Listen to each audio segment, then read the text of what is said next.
Coming up on the Unusable Podcast. Road signs that lie. I argue with a Tomtom. None pizza, left beef. Is it none or none? Not none.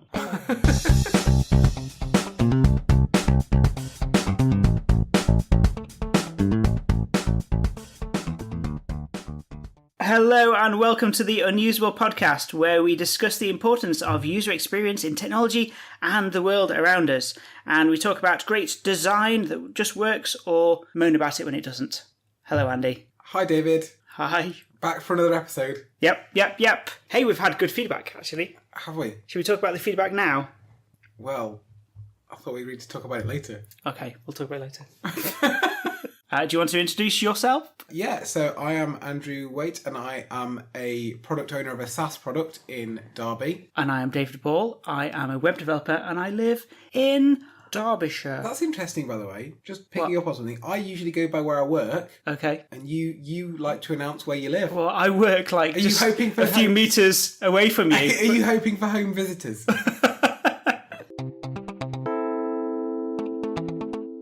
So I've got a bit of a gripe this week, which I think has somewhat inspired the topic. Okay. Which is that we recently did a road trip to Folkestone in Kent to pick up a car, of all things, because, you know, you do. That's about, I think it's about 3.5 hours drive, including around the M25, which is the orbital road of London. That's too far to buy something. It was a deal I couldn't refuse. But yeah, true. I don't know. What if you got there and you didn't like it? I think you'd have to buy it. Well, that's the risk. But this is a total aside. Anyway, on that journey, long journey, I think, I should have counted, I didn't, but I think there were at least 5 or 6 instances where the electronic motorway signs had a message showing, right, and a temporary speed limit or something like that, but there was no actual hazard and the whole thing was pointless. And actually, I would say at least twice that was, I believe, dangerous, that those signs were giving misleading information. Okay, so hold on. Explain what's going on. You're driving along and it's telling you to go a certain speed. So the overhead sign says something like, so the national speed limit is 70 miles an hour in the UK, so that's the standard. Yeah, because you're on the motorway, yeah. Yeah.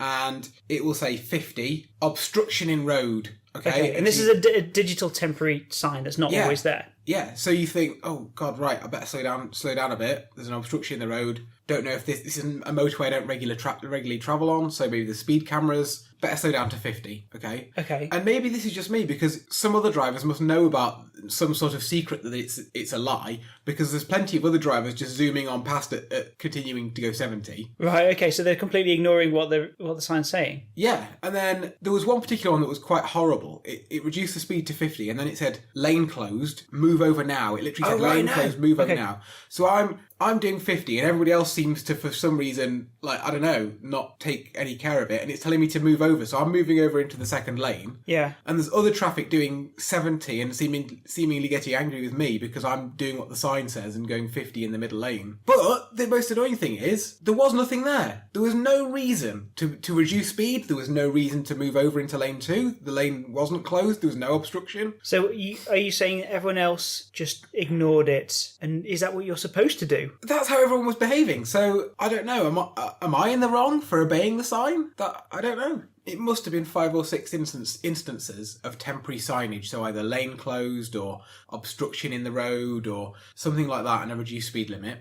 Okay. And all of those times, there was no actual need for it. It's completely unnecessary signage. There was no incident any time that this happened on the return journey. So I stopped believing it. And also, I felt actually it was quite dangerous doing 50 in the middle lane with other traffic still carrying on doing 70, 80 miles an hour. You know, I thought, well, what's the balance? You know, do I obey the rules and hopefully not get a ticket, or do I break the rules? And I feel that's probably safer given the speed of other traffic around me. Yeah, I've always felt that it feels safer to do the same speed as everyone else. Oh, this is a difficult one, because if we had someone from like the traffic police here right now, they would say, oh yes, you should definitely follow the signs because that's what they're there for, to keep us all safe. But it still felt dangerous driving along in a lane where traffic, you could just look in your rearview mirror, is going 70, 80 still. But there were even people that decided it was appropriate to undertake me and go in the first lane, which they'd just presumably driven past the sign that says lane closed, to do not go in this lane. So they're probably thinking, oh,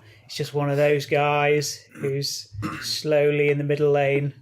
I didn't want to be there. Because people do get annoyed about that, people going slowly in the middle lane, but you're doing that because you've been told to. Yeah. You've been told that the left-hand... But the weirdest thing is, it seems to be like a public... Like I'm the only one that's been told that the lane's closed and it's 50 because I'm the only one... You know, I couldn't see anyone else following the signs. It was just me. So how do they know it's not... Yeah, they must have seen it before. They must know it's some sort of trick. It does make me wonder. Yeah. You know, have any accidents been caused by the signs being wrong? I've noticed sometimes where the sign has been counterproductive. How do you mean? Coming home from work last week, so I was going ahead and I was approaching a roundabout, or as we say in the Midlands, an island. And so I was going to this roundabout. Is that Midlands? It's only people I know from the Midlands who call it an island. I don't know. So I was going straight over, and there's a sign just before the roundabout saying road ahead closed, and I was like, oh no, how am I going to get home? I need to go straight on, and if the road ahead is closed, that's going to cause me some real problems. But actually what it means when it got to the roundabout is that the road on the left was closed. So really, it wasn't ahead for me. It might have been ahead for someone else, but it wasn't ahead for me. And yeah, I was thinking about trying to turn rounds, go take another exit, things like that. And I was probably just going to ruin my whole evening trying to get through. I assume the point of that, though, is it was closed at the roundabout. So they were trying to warn you in advance, which is a noble intention. They were trying to warn you in advance that one of the exits from the roundabout is closed. Yeah. What would be more sensible is a sign that said first exit closed. That would be more useful. Yeah, maybe they didn't have signs. Maybe there are no signs saying those things. There's only limited signs that you can Make some. That'd be nice. So there was another time where I was going to work and there was a diversion sign. But where was the road that's closed? Does the diversion apply to me? Is the road somewhere on my route, or is it going to be on another route? How does that sign know where I'm going? But how would you convey that much information? Because that's obviously the problem with road signs, is you've got to try and convey information to someone zooming past very quickly. True, it's an interesting point, but still, a sign saying diversion might be more misleading than it is useful, because I might not have been going where the sign was telling me about, in which case I'm just all confused now, and now thinking, do I have to go? I would ignore it unless I came across something that said you should follow this diversion. I would ignore it. Well, and surely I'd go where I want to go. Well, surely that proves that how pointless it is. Well, the end of the story, it didn't apply to me, so so I just carried on to work, and it was fine. So everything was all right. Wow. But there was one time I was in this big long queue for ages in a place where there's not normally a queue. It was up at traffic lights, and traffic was queuing. I had to go left, but it took me maybe like 40 minutes to get to the point where I could go left. It was only really close to the turn where there was a sign saying access to, I can't think what it was, someplace closed. But the thing is, I'd already been in the queue for 40 minutes until I got to that sign. So queuing for 40 minutes was completely pointless and unnecessary. And nobody told me, and all the other people that were trying to get down there as well, nobody told us that we couldn't get that way. So surely there must be some way to tell people that they can't go. Yes, there is. A diversion sign. No. Oh. Google Maps. It hadn't updated. Oh, really? I use Google Maps a lot. In fact, I use Google Maps almost every day on the way to work. Because it's dead easy. I just put my phone in its little holder thing and then say, hey Google, navigate to work. Then it goes, okay, navigating, and it sort of comes up with the maps, and it takes a few seconds, but then it does that, and it shows me the route, and because obviously it's connected to the internet, it knows the traffic, and so after maybe 30 seconds, it might then go, oh, actually, there's another route to go on, so take this one instead. And that usually is really good, except for times when there's a road closure, but Google Maps doesn't know about it. There was one time I was driving... thinks, oh, it's really quiet down there. That's the best way to go. Exactly what happened, yeah. That's why a lot of people use Waze, though, isn't it? Have you seen that? I've not seen it. I've not used it. So Waze is owned by Google. I think their data feeds into Google Maps that makes it better. But Waze is a sat-nav app where the users can report a problem as they're driving along. So, for example, you, being the first person to go down there, would be scuppered. You'd be, in your 40-minute queue or going to the bridge that's been knocked down. You would, unfortunately, be scuppered. But you would be able to press a quick button on the app to say it's blocked. Yeah. You turn around and then everybody else behind you doesn't have the same problem. So that's quite good, yeah, because you can't report these things in Google Maps. It's actually really difficult. Talking about road signs, just another funny example. In fact, you were with me in Nottingham. Well, little day trip. Yeah, well, it was an evening event, wasn't it? A little it? evening trip. We went to see the League of Gentlemen on stage, which is kind of irrelevant, but Good show, anyway. Anyway, when we were going there was a temporary, some kind of temporary roadworks, road closure, something like that in Nottingham, and the road had a temporary sign indicating which lane went which direction. So each lane, this one goes left, goes to this town centre, maybe the right one goes off to a suburb, etc. The wording on the sign said, stay in lane now. It didn't say get in lane now, it said stay in lane now. What if you're in the wrong lane? Well, that's what I'm wondering, because there's no other sign to tell you, this is the lane you need to get in. It was literally, right, this is where these lanes are going, stay in the one you're in. And I'm like, but I don't want to go where the one that I'm in goes. Can I disobey the sign? Are you allowed to disobey signs? In that case, I thought it was so stupid that I did. I mean, are we being too anal and strict about it by saying... Well, no, because if there's a sign saying 50 speed limit, you can't go above 50 speed limit. That is So if it says stay in lane, you should stay in the lane. Yeah, but if it also said drive off a cliff, you wouldn't do that. True. I have a problem with the legitimacy of signs. If you see a road sign with the speed limit on, obviously that's legitimate. That has been created for the purpose of telling us what to do. But I saw some the other day, and it was a roadworks, and the signs that had been put up didn't look right. The font was a bit off. The round circle around the edge was a little bit thinner than normal. And I thought, this has just been made by somebody else. So someone's making their own signs. If someone's making their own signs, are we supposed to obey it? Somebody actually did that, didn't they? They had on a motorway you get the signs that say this exit is for Leicester, Nottingham, whatever, the different places it goes to. And they had a consistent problem that people kept missing their little village or whatever because it wasn't on the sign or it wasn't well marked on the sign. Yeah. So they took it upon themselves to have a vigilante effort, and they made their own sign. They climbed up on the motorway gantry.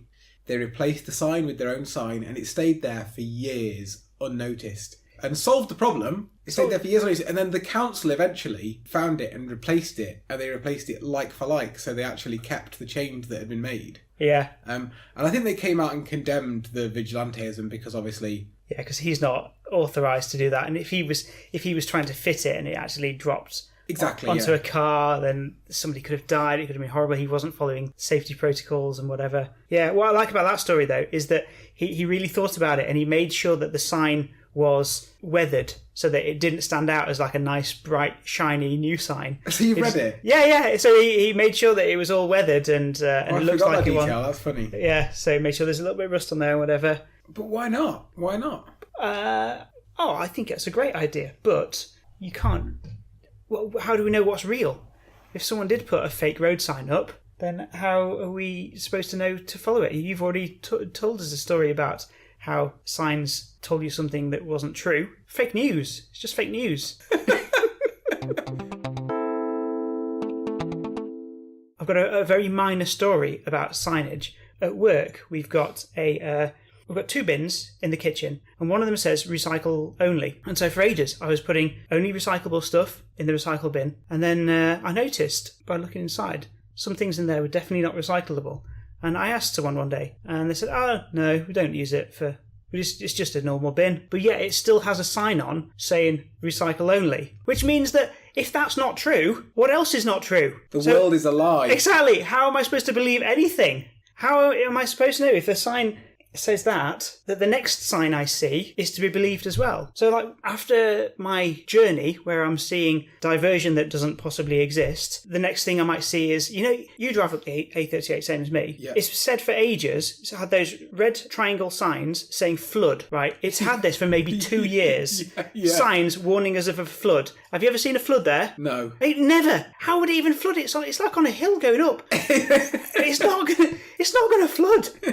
So if I see that as well, I'm already thinking, well, all of the signs that I see must just be some sort of unfunny practical joke, which means that then they're all crying wolf, and the next sign that I see might be something completely useful and legitimate, but I might just ignore it because all the others are nonsense. Well, I think that's the risk for me especially with the temporary motorway signs, because I think those ones, I just don't believe them. And I wonder if that's why other people have just completely ignored them as well. something that I wanted to talk about, and it's something that I tried to research before the podcast, but I couldn't find anything about, so I just kind of thought it'd be interesting to talk about, is American signs feature a lot more by the way of text, wording. British signs, I think, are more symbol-based Okay. from what I've seen. So when I drove in America, there would be a sign saying slow or things like right turn on red or no right turn on red. Whereas in the UK, those things are predominantly like no left turn and things like that are symbols, aren't they? Yeah, so it'll be an arrow with a cross through it. Exactly. So I'm not sure what the right answer is, but which of those approaches is better? I would say if you've got an icon, an arrow pointing one direction with a cross through it, that's very clear to everyone, not just English language speakers as well. Because think about the amount of visitors that we might get to this country. Just people on holiday from another country who might not speak English. That sign's useful for them. But there are quite a few symbols in the UK that, yeah, unless you were told, wouldn't necessarily be obvious. Have you got examples? Examples, well, there's a picture of a triangular sign with a picture of a tank in it. I suppose you could guess that. Come on, you can guess a warning triangle. I think it's a fairly universal thing. Actually, Right. I'm not sure if it's universal, but triangle usually means danger. At least it does in What about the UK and Europe. the classic picture of a car with an explosion above it in a circle? What does that mean? No exploding cars? Your car might explode? It means if you're carrying explosives, you can't drive down there. Who's carrying explosives? Who's that for? That's very niche. Also, surely that should be like a designated explosives vehicle, not what looks like a Morris Minor in the picture. That was probably just the average car when those signs were made, though. Maybe. Okay, so one that you might not know about unless you were told, the no overtaking sign. It's two silhouettes of cars next to each other, one red, one black. Oh, and that means no So overtaking. you learn about that when you do your driving test. Yeah, of course, But- yeah. Would I know what that was if I hadn't learnt it? Well, usually no is symbolised by a cross through, isn't it? In road signs, anything in a red circle means prohibited. Really? Oh, Triangle yeah, okay. means warning, circle means prohibited. So if you see a picture of a car in a circle, it doesn't have to have a line through it. It just means no cars allowed. I just think that things with a cross through means no. You know, like the Ghostbusters logo? That has a cross through a ghost, which means no ghost. I would have thought that's the same thing on a road sign. Do you know what? I would agree with you. And it's actually slightly inconsistent. Yeah, that's annoying. No U-turns, no left turn and no right turn all have a cross through them. That's why we need consistency. But no horses, no horse riding doesn't have a cross through it. No pedestrians doesn't have a cross through it. Okay, I've got an article here, which is young drivers understand emoji road signs better. So a study was done with young people, I think young people who are drivers, and they showed them some signs, asked them if they knew what the real one was a sign for, and then they showed them some fake signs, but using emojis. So we all know what emojis are, just a symbol of something. And what they found... Were these emojis that they'd made up? So had they drawn road signs in an emoji style, or had they literally recreated a road sign with existing emojis? It's a mix. I'll show you in a bit, and I'll tweet this on our Twitter, which is at Unusable Podcast. But yeah, pretty much they're made up, but using emojis. And what they found when they asked, it's only a small number of people, to be honest, so it's not a study that you can really take too seriously. But what they found out was that 61% of 17 to 25-year-old motorists show they understood the emoji road signs better than the real road signs. Is this America or UK? UK? Okay. Is there evidence that we should maybe redo our road signs as a country? Maybe. I'd be all for that. I don't want to drive around on roads with emojis on signs. I think that would just be depressing. But if they're clearer, then that's going to be better for everyone. Yeah, I'm all for clarity, and I think there's certainly some road signs in the UK that haven't been thought about enough. So for some of the people that they asked, 68% were unable to correctly identify the real road sign depicting a pedestrian crossing. Now, what is that? That would just be a pedestrian crossing a road, right? Additionally, 80% could not place the sign for no vehicles, which I think is confusing and inconsistent. That's actually the one, though, isn't it? That looks like Evel Knievel doing a stunt. Because the bike's literally flying. It's just in the air. Yeah. It looks like no stunt riding. As part of reading about this, I was looking at the people that originally designed a lot of the iconography and the fonts. I can't remember what their names are, but it was 2 people, wasn't it, who did the typeface? See if I can find it now. Okay, so it was Jock Kinnear and his assistant and later business partner, Margaret Calvert, who did a lot of the iconography and the fonts that we are used in our signs. But they're often held in quite high regard. So they're often talked about as the... I've seen a lot of TV programs where they talk about how they did a fantastic job of the design and they're still in use today and the font's really clear and all the decisions that they'd made as part of making the signage that they were tasked with. But do you ever think for a moment at some points they might think, because clearly nothing's perfect, do you think they ever think, that sign could have been better and I wonder if someone's died from it and am I responsible? Are they sat there thinking, am I responsible for someone dying? Because I hope they don't feel bad about it, but they might look at that Evil Knievel sign and go, I wish I'd done that a bit better. So one of the things interesting that Jock Kinnear and Margaret Calvert did when they were doing the typeface and the iconography, they said that the words on signs should be mixed case, i.e. they should start with a capital and then have lowercase letters, which might seem counterintuitive to start with because you think, well, block capitals, they're much more recognisable, simpler. But actually, they found out that it's easy to recognise the separate words when they're marked with a capital letter at the start. Right, okay. So the word boundary, as you're zooming down the road, a word boundary is easy to make out if each word starts with a capital. Oh. As opposed to, if you think about it, if all you had was capital letters and spaces, there's only the space that denotes that that's 2 words and not 1. I think you're right, actually. If everything was written in capitals, I would find it a lot more difficult to understand. And in fact, if anyone sends me a text message with all in shouties, all the shouty capitals, you do have to really look at it to figure out where the word is. It's harder to read, isn't it? It's harder to read. Which sounds course. counterintuitive in a way. So, we've talked a lot about road signs. Yeah. Something we haven't talked about is signs in other parts of life. There's a quite cool Tom Scott video. So Tom Scott's a YouTuber, if anyone doesn't know. Watch his stuff. Brilliant. Where he talks about the underground and how the underground signs often lie. Underground? Yes, sorry, the London Underground signs often lie. So they've obviously got to manage huge volumes of people at peak time. Right. So what they'll quite often do is route people round a longer way just to delay them.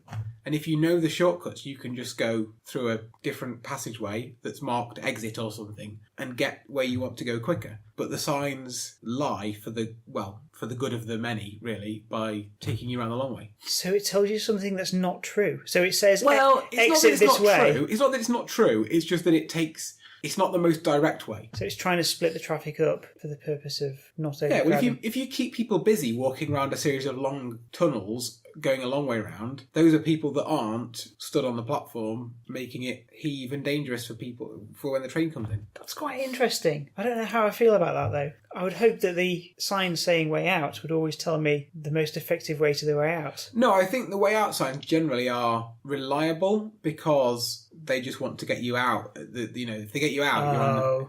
I think it's when it's got a sign for another platform, for another line, that they will potentially not tell you the most direct way to that platform. I wonder if Google Maps does this for road navigation, or if it has a responsibility to do this. Because Google Maps, when you're driving, the navigation is brilliant, and like I said, I use it all the time. But if everyone or the majority of people rely on it, do they have a responsibility to not clog up roads? Because why I like it is it will tell me the most effective, efficient, fastest way to work. But if everyone knew that way, say the A38 dual carriageway is all clogged up with traffic, it'll tell me, oh, actually, go this other way instead. But if they told everyone to go that way, down these back roads, they could quite easily clog up the back roads and cause a nuisance for everyone else. So do they have a responsibility to navigate you lots of different ways? Do they have a responsibility to keep the roads traffic free? Well, I was wondering if they bias it away from, for example, people's houses and sort of heavily populated areas. Do they try and keep traffic on the main roads? I do wonder. And there's a very specific reason that I've wondered this for quite a while. So I live next to quite a major junction between a motorway and a dual carriageway. And sounds lavish.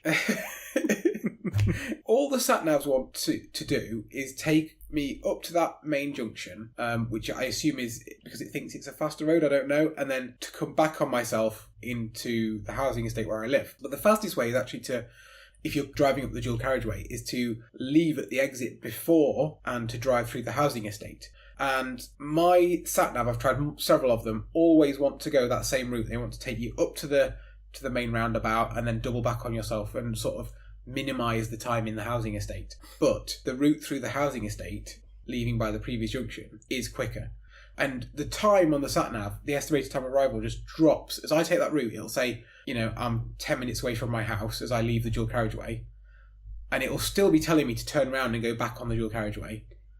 And then as I drive down through the housing estate, it will just drop. And it only takes 2 minutes to go through that way. So has someone programmed in a bias against driving through a housing estate because people in housing estates don't want the roads clogged up with main road traffic? I don't think Google engineers are looking at the maps around your house and going, "Oh, let's not get the cars to go down there. It's too nice." No, it's not too nice. Think of all the people in the houses they'll really appreciate us not sending the cars down there. I don't think they're going to think that at all. So you think that Google wouldn't have any qualms about sending people down there if it was quick? I think they are going to do the most efficient and effective thing to make people the happiest and enjoy their phones that they've bought. To be honest, Google is one of the ones that does sometimes suggest going that way. Oh, okay. But standalone sat-navs never want to go down there, even if they know about traffic. And quite a few other apps that I've used don't want to go down there. Yeah, I think that's because Google actually has the data saying that people are going down there because they're spying on us. And it's faster. But TomTom is not as clever. Who has a TomTom these days? So speaking of TomToms, look what we've got here. This is your TomTom from your car, is it? It is, yeah. This isn't. It looks quite a modern one. Widescreen. It's not modern. Big screen. It's quite a few years old now. Compared to sat-navs I've seen before. Yeah, well, I first got a sat-nav when they were very old and clunky. This isn't old and clunky. This is not old and clunky, but it's by far from like the latest you can get. Although I don't know how good they are these days. But Doesn't everybody just use their phone? Not everyone, no. Well, but this is the thing. My phone, the free navigation that I get from Google Maps is so much better than this. And that's what I wanted to sort of illustrate. What it doesn't do very well is voice activation, right? So this is what I like to do. I like to put this on the dashboard and just sort of leave it there and not touch it. You're not really supposed to touch anything in the car. And so... Not the steering wheel. Well... nothing should distract you from driving. I know. Is what I mean. Facetious, yeah. And so this comes with special ability to talk to it and navigate using your voice, it's a TomTom sat-nav. Yeah. You can talk to. Yeah, I would tell you what version it is, but I can't remember. So how do we talk to it? Okay, well there you go. You've been given this. You've got to figure it out now. So just sort of put it there. Search. Oh, voice control. No, you're not supposed to be touching it. Okay. Talk to it. Hey, TomTom. Tom. What's the activation phrase? I assume you have to know what the activation phrase is. I think it's okay, TomTom. Okay. Okay, TomTom. No. Oh, maybe it's not turned on. Well, I've tapped on voice control. I'm listening. Oh, creepy. Is it not always listening then? Sorry, I don't understand. Please say that again. So I want you to ask it to navigate to somewhere like Denby. Okay, hold on. Oh, she's... Sorry, I don't understand. You can say volume up, go home, 2D view and many other commands. For a complete list, say all commands. Navigate to Chesterfield. Do you want to add a stop at home to your route? What? It's asking me if we want to stop at home. No. I'm listening. What? Creepy. Navigate to Chesterfield. Sorry, I don't understand. Please say that again. Navigate to Chesterfield. Say the list number of a petrol station near you. What? I don't want a petrol station. Why? Why do I want to tell you about a petrol station? I'm listening. Navigate to Birmingham. Do you want to go home? No. I'm listening. Navigate to Birmingham. Oh, I Say think... the list number of a car park near you. A car park? What? I think you have to do it as like as if you're programming a sat-nav in the old-fashioned way. Hold on. Go to an address. Say an address in United Kingdom. 42 Priestley Street, Sheffield. Say the list number or none of these. She's got it. Number 1. So it was showing you a Change list there, was it? number 1, 42 Priestley Street, Sheffield. Is that correct? Yes. It showed me a list of 4 options. The other 3 were just ludicrous. Okay. But the first option was the most accurate, yeah. Yes, please. Go. Start. 42 Priestley Street, Sheffield. To correct part of the address, say change house number, change street, or change city. No. What? That's stupid. Sorry, I don't understand. Explain to me what's happening. It's giving me the options to cancel, change the house number, change the street, change the city, or start again. But not just to go there. Oh, right. Oh, I just exited it by accident. So you haven't successfully managed to navigate anywhere? No, I don't think I ever could. I think I'd just resort to touching the screen if it was me, to be honest. Well, this is what's annoying about this and what's so good about the modern, using your phone. Because I could say right now, without even having to touch my phone, navigate to anywhere. Should we test it with the same challenge? Hey, Google, navigate to Chesterfield. Okay, Chesterfield. There we go. It's just showing the maps right now. So that was, just see how much easier that was. So what you had to do on the Tomtom was go through a sort of menu. So you were trying for a long time to say navigate to place, which is the most sensible way of describing it, but it didn't understand the most sensible way. It wanted you to say it in the way that it knew, which was, what did it want first? Navigate to an address first. Yeah, which I think is born out of, they've clearly just added voice commands onto the traditional menu system that a sat-nav has. Because on a traditional sat-nav, it would give you options like navigate to an address, navigate to a point of interest. Those are the options that you'd have. So they've just taken those and made them voice commands. Which is fine probably for the Tomtom engineers, but for an actual person who just wants to do something... Yeah, they haven't considered the usability, really. Yeah, they haven't. Bad usability stories. My bad usability story this week is from going to KFC in what's now called the Into Centre in Derby. It's irrelevant where it is, but you went to KFC. I was with you. I shared this delight. Yeah, it was a delight. So I decided to place my order on a touchscreen. I don't know what... Am I a glutton for punishment? Oh, yeah, absolutely. There was a person there, a human being, who was ready to take your order, ready and willing, and you were like, no, I'm going to go and talk to the robot. Yeah, That's exactly what you did. You just got to start pressing some buttons. Because I knew it was going to be rubbish, and I knew it was going to amuse me. So what I decided I wanted was a fillet rice box meal, as it's known. Right. So that chicken and rice in a box. Yeah, I get that. Yeah. Okay. Is it filled? It's a fillet rice box. Did they fill it with rice in a box? Oh, that's terrible. It's chicken fillet. Oh, is it really? Oh, I just thought... Did you actually think it was... I wasn't even making a joke. I just thought that it was a fill-it rice box. Oh, terrible. Right. Get on with it. Yeah, so I chose the option of a fillet rice box from the menu. Yeah. It said, would you like to make it a meal? And it gave me a picture of each. So the picture of... I could choose either just the fillet rice box, which was a box with some chicken in it. Hold on a second. Explain the interface here. So you're standing in front of what looks like a giant portrait phone. A phone that's in portrait thing. And it's weird because you did look like a tiny little borrower type person who was messing... phone. Yeah, it was just messing around with a massive phone. Okay, so there's a menu on the screen. Yeah. Some kind of, like not a user interface menu, but an actual physical food menu. Mm-hmm. And I chose fillet rice box. And it then said, would you like to make it a meal? Okay. And there were 2 touch areas on the screen. Yeah. One, which was represented by a picture of just the fillet rice box, which was just the fillet rice box. And another one, which had a glass of Pepsi Max, the fillet rice box, and some corn. And it said, make it a meal. So that's what a meal is? Yeah. Some corn? You mean like corn on the cob? Yes. Right, okay. Not just something for milling and making some bread. So I decided that I would like the corn on the cob. Yeah. That's exactly what I want in the picture. Okay, so you clicked on the picture that was exactly what you wanted. Yes. Okay. And then it asked me what I wanted to drink, Right. which I said 7-Up. Okay. Right, fine. And then that was the end of the options. But what it said is that my side order was fries. Oh. So at that point I was confused because You clicked on the picture of corn. Well, I don't know whether I would get corn and fries, or was I supposed to get an option of corn or fries? I was a bit confused, to be honest. So on the screen right now then, on this option, is just a picture of some fries? If I took a picture of it, I'll show you. Okay, well we can tweet this later. This is the actual thing that on the screen.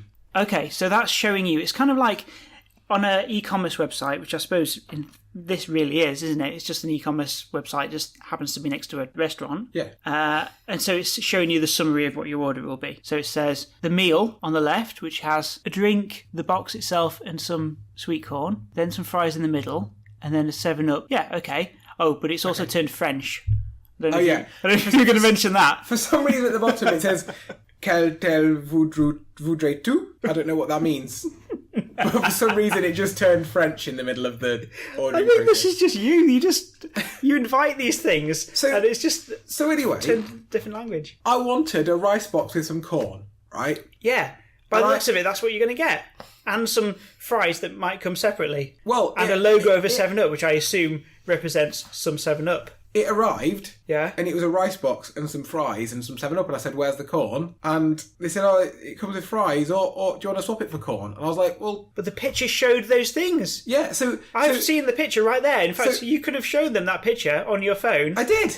I was like, "This is what I wanted." But the thing is, I took the picture because I was like, kind of a bit. I don't go to KFC that often, but I vaguely remembered that it was corn, beans, fries. Or I think there may be other options, but there's a few different ones you can have as a coleslaw, maybe as a side. So what did she say? I can't remember. It just The human server. confusion. I don't think they could understand what I was complaining about. I said, I looked at the TV screen and this picture is what I wanted, and yet I couldn't actually order it. This is why some products, they say things like batteries not included or things like that, because you see them on the advert or on the listing with all these things next to them. You might think that batteries are included or the... No, but in this case, KFC will... The fillet rice box meal is the rice box, a side, which they classify as fries, beans, corn, coleslaw, whatever. Yeah. And the drink. Yeah. Okay.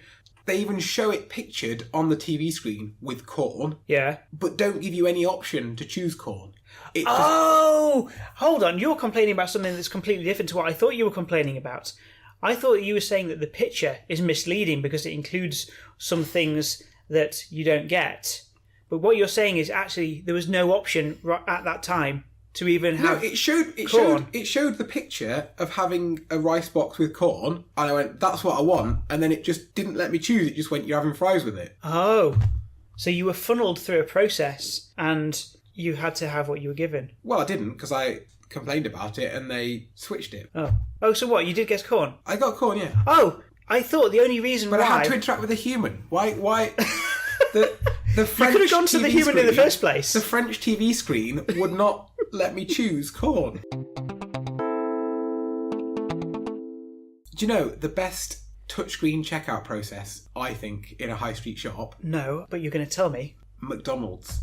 Oh, they've got a lot of money. They can get it right there, can't they? I think they've done quite a good job, actually. But hang on, these are the same. It's the same process, isn't it? It's a touchscreen that you go and press some buttons on. I have no problem with the touchscreen to order my food. I have a problem when it goes wrong, doesn't have the right options, it goes slowly, it doesn't give the user feedback when you've pressed a button. That's what I have a problem with. Yeah. I think that's actually why I like the McDonald's ones, because they register every touch or press, even if it needs to go and do some processing. So that's one of my main gripes with the self-checkouts in supermarkets. You press a button and it's clearly going off to think about something, but it doesn't tell you on the user interface. You'd expect some kind of loading Swizzler or something. There's no spinner, there's no user feedback, so I end up just like going, well, did that work? I'll press it again. And then by the time it eventually catches up, it does like 8 things in one. That's because you've pressed it 1,000,000 times because you're impatient. It's not very well designed though. It should tell me, as soon as you press it, the terminal should go, okay, I know it's going to take a second for me to go and process that, but let me just put a spinner up and grey everything out. Let's disable all the buttons. I agree, it is frustrating. It is frustrating. And the McDonald's ones are quite good at that. The McDonald's ones, I think, are very good at having quick feedback when you interact with them. One of the great things actually about the McDonald's touchscreens is that for fussy eaters, I find that quite embarrassing to have to go and order something and say, can I have this but without that or with this? And even, sometimes I would prefer, I don't know, extra gherkins in a Big Mac or something. Yeah. But it's quite, you think, I'm not going to bother asking for that because it's just... You're embarrassed of your own order. Yeah, they'll just... You can have whatever you want. Yeah, but the touchscreen's great because the McDonald's touchscreen accommodates all the options that you can have. All your awkwardness. Yeah, so you could literally go onto the McDonald's touchscreen and you can say, I want a Big Mac, and then you go and edit, and you can say, I want, an extra burger patty or extra bacon. I mean, some of the things are extra charge, but you say, I don't want any onions or whatever. You can actually do, very similar to that old meme of none pizza with left beef. You can order a Big Mac and say, I don't want half the things in it, and just end up with a bun if you want. But that power means that you could be totally awkward with your order, but because it's a computer screen, you don't have the embarrassment. Yeah, you're right. A human being still has to put it all together. Yeah, but for them, they all they're doing is throwing together burgers as it appears on a TV screen in front of them. Yeah, true. If it comes up on the TV screen and just says, make a Big Mac, but don't put the lettuce in it. There's only so many options in there, really, and there's nothing you can do that's that ridiculous. I don't know. I think we could try. I think we could go and try and just have just the bread. Let's do it. It's going to be very expensive bread. Oh, can we talk about the time that we did that on the Domino's website? Yeah. And ordered a pizza that was just... If anyone doesn't know about this, it's a very famous internet meme for someone that abused the pizza configurator. So the Domino's pizza configurator allows you to choose to add and remove toppings. And they chose a pizza with no sauce, no cheese, half and half. And on the left half, no toppings. And on the right half, just beef. Is that right? But this was a long time ago. We're talking about something, it was a website. This was years and years ago. Yeah. That somebody did this. And I just remember the form being just like a barely styled web form and not really making any sense. The usability of it was awful. I'm not surprised more people didn't get these bizarre pizzas just by accident, with no left beef or whatever it's called. In fact, that was one of the options. Why was the option left beef? What does that even mean? Because it was half one thing, half another thing. Is that what's going on? Yeah, it meant beef on the left half. But there was no sauce and there was no cheese. It was just beef, bits of beef rolling around. But we managed to order one, didn't we? Anyway, we did, Last year, we did. Yeah, that was so funny. I regret not recording it properly because we were laughing for so long. What did the delivery guy say when it arrived? I can't remember. I think he looks really sheepish. Like he probably expected that we've done this by mistake, as he's handing over some very expensive bread. And what they'd managed to do though, because if I remember right, did we have meat on it? I think it was just bread. No, it was just we had left beef. But the beef it had nothing to stick it to it. No, it just pretty much rolled off. Yeah, it had. Yeah, it was all in the box, just around the bread, because it was like little beef nuggets, wasn't it? Like little bits of mint. So they just rolled off and they were onto one side and sort of took down the corner. And what I thought was really funny is that someone's obviously had to make this thinking it was a serious order, and they were probably dead nervous about it as well. They probably thought, oh, something's gone wrong on the form and someone's going to ring up all angry and not happy at all. Where's the rest of it? Yeah, they'll blame this on the person who's made it rather than blaming it on the website options. And we knew what we were doing. We were being stupid. It did actually say, do you have any other requirements? And we asked for a picture of a dinosaur on the box. Did we get one? No. Oh, disappointing. But what I thought was good that they had done is they put sort of like little sprinkles. Yeah. They obviously dust every pizza as it goes. It's some kind of like garlic. Is it garlic? Basil leaves? Parmesan, maybe? Something. Just for an extra little bit of taste. They've done that with a dry bread. Yeah. So it was dry bread, beef on half of it, which had mostly rolled off by this point, and a sprinkling of seasoning. Seasoning, yeah. And this cost quite a lot of money. Because obviously they have like a base price, and I don't think they expect people to do as stupid as we did. Yeah. So yeah, I think we paid quite a lot of money just for the worst pizza I've ever had. It was worth it though, wasn't it? It was just it was funny. It did entertain me as my stomach rumbled. So on the last episode, we talked about measurements and the imperial system and how stupid it is, or is it? Does it make sense? And if you didn't listen to it, why not? Go back. Episode 3 available. Okay, so I have a bone to pick with you about this because I had some feedback from Zach, who listened to us talk about imperial and metric and which one was better and whatever. And he said, I've always been on the fence about imperial versus metric, but Andy's arguments have swayed me to favour imperial, which is not what we wanted to happen. I wanted to explain that metric is so much more sensible and precise, and we should live in a world of precision, and it's brilliant. But Andy's talked up imperial now, which is just based on nonsense, and it's vague. It's just completely made up by somebody once. It makes sense in everyday life. The imperial system makes sense. It doesn't make sense. And I don't think it matters. I think people use whatever they feel comfortable with and makes sense to other people around them, and it doesn't matter. I think we should all have a shared metric that makes sense to us all and unites us all and brings the world all closer together through our shared knowledge of a sensible metric. You're not going to let me have this one, are you? If you were doing a recipe in your kitchen, and you just, for some reason, you're halfway through and your scales break, okay? Right. And the recipe tells you need 12 grams of sugar, right? How do you know how much that is? Okay, but the recipe tells you, same thing, but this time all your spoons have broken, right? Just right. Imagine this has happened. Right. But Uri Geller's been around and Brent all my spoons. He has, yeah.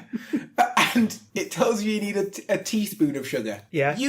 I'm pretty sure I could estimate a teaspoon of sugar. Yeah, okay, you are right. Without needing equipment, but I could not estimate grams of something. Yeah. That's it. Point proven. Argument over. I've got a story that Doug reminded me of, and so there was a Hi, real... Doug. Okay, he doesn't listen. He has enough of us just every day. So, NASA had a problem once. They launched something they called the Mars Climate Orbiter, and it was going to land on Mars, and it was going to be fantastic and stuff, but it was lost in space because of a problem between imperial and metric. So some of the calculations were done in imperial. So NASA, as a forward-thinking organisation that it is, uses metric, not any sort of old-fashioned made-up stuff. And but one part of it, the calculations were done in some imperial, and I think it was to do with force. So NASA uses newtons for force, yeah, but these calculations were done in pounds per second. Okay. And a pound, obviously something made up a long time ago and means nothing, whereas newton is a kilogram of force per second, I think. So anyway, because of these things that didn't make sense, the orbiter went completely out of control. They lost it, probably just burnt up in Mars's atmosphere, and a lot of money wasted. Definitely. Do we have any other comments and feedback? After our exciting tap chat in the last episode, because we Not talked tap about dancing, it's tap chat. we talked about taps. Zach has sent us in a picture of some taps, which he calls them Norman taps after the Norman doors. Okay. And so I've got a picture here. Okay. So what they say, push, but you. Actually, I'll describe them to you for the sake of the podcast. So There's a very shallow basin, and this is obviously taps in. I think it's in the shopping centre because I recognise the font. The tap has a sort of nozzle on it, and it's an automatic tap where you put sort of where you put your hand underneath. There's a sensor, and the water comes down. Yeah, I'm with you. Yeah, but the thing is, you don't know where to put your hand. Obviously, you know to put your hand underneath the spout, but you can't see where the sensor is, and there's nothing to really tell you that waving your hand under them is going to work. And there's an instruction on the side which says "go with the flow," which is a weird sort of instruction. But then it says very, very small. It says our super modern taps are automatic, so no need to twist or touch them. But the thing is, if you need a sign to tell someone how to turn a tap on. Well, exactly. So obviously they must have had people confused, or they must be expecting people to be confused. But you shouldn't need to explain to people how to use something as simple as a tap. Surely it should be obvious. Yeah. And the whole point of having something sort of new and modern and better is that it is completely effortless. But you've made it more effort because someone doesn't understand. And Zach sent me this, obviously, because he was a bit confused. Because the tray is quite shallow as well. You expect a sink to be fairly deep so that you could sort of I don't So know. it doesn't much look like a sink. It doesn't look like a sink. It looks like a sort of a bar area that just has this weird looking tap on that sort of looks like it has the top thing that could be twisted, but obviously you're not using it that to twist. So it's a very strange thing. I think with things like that, I think it can work, but you have to have it so that it looks obvious that you're supposed to put your hands under it and the water just starts. Yeah. You have to make that look obvious somehow. And I don't think it has... I mean, the easiest way to do that is to make it look like an actual sink rather than like a bar, like you said, or a bench. It sounds like they've not really thought about it. I went to a place once, I think it was a nightclub ages ago, and the sinks were in the middle of the toilets, like a circular thing. And I saw people coming up to it, using the sink, shaking their hands off and just sort of leaving. And I did the same. I was putting my hands underneath. I was thinking, oh, this must be automatic. It doesn't seem to be a problem for everyone else. They seem to understand what to do. Put my hand underneath, nothing. Oh, maybe the sensor's broken. Move to the next one, further along, same thing, nothing. I couldn't work out. They can't all be broken. Can I make a guess at what it actually was? Foot pedal. It was a foot pedal. Yeah. How was I supposed to know? There was no sign. Well, Use hold on, your you're foot right down advocating a sign. Now, a minute ago you were saying you shouldn't need a sign to operate a tap, and now you're saying, well, I needed a sign to know to press the foot pedal. Well, I don't want a sign, and I don't want to need a sign. I just want the tap to work. Yeah, in the way you'd expect. In the way you'd expect, yeah. That reminds me of that classic video of someone being interviewed at a festival. Do you know the one I mean? Maybe. They come out of a cubicle or a portaloo or something, and they go over to this sort of sinky trough-looking thing, and Pick up the soap bar that's there. Yeah, The lovely smelling soap bar. and give them the hands a good wash. But it actually, to onlookers, is clear that it was a urinal with a urinal cake in Just it. picked up a little urinal cake and just rub that. Oh, just rub it all over your arms. Oh, that's been stained with Nasty stuff. festival urine. If you've seen any terrible road signs or anything else in usability that you want to tell us about, then you can email us. It's podcast@theunusable.com, or you can send us a tweet on the Twitter, and that's @Unusable Podcast. This has been the Unusable Podcast, and it is now time to sign off. Classic. Because of signs, because we talked about signs. Yeah, I know. Right, good.